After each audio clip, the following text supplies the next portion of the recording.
அனைவருக்கும் இனிய வணக்கம். தற்பொழுது நீங்கள் பார்த்து கொண்டிருப்பது என்ஜோ பி காலனியினுடைய ஆசனம்.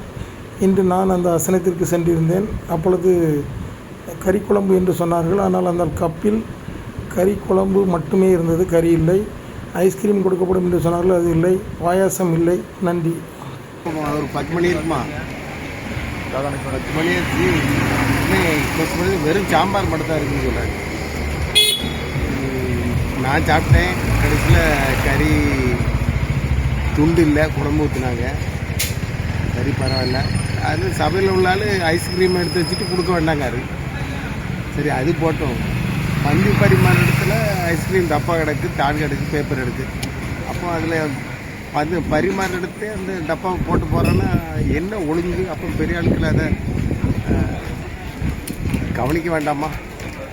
பந்தியில் தட்டுப்பாடு ஆகிட்டு அது ஏதோ முன்ன பின்ன இருக்கலாம். ஆனால் பரிமாற இடத்துல ஐஸ்கிரீம் பேப்பர் கிடக்கு, மற்ற டப்பா கிடக்கு, இது கிடக்கு.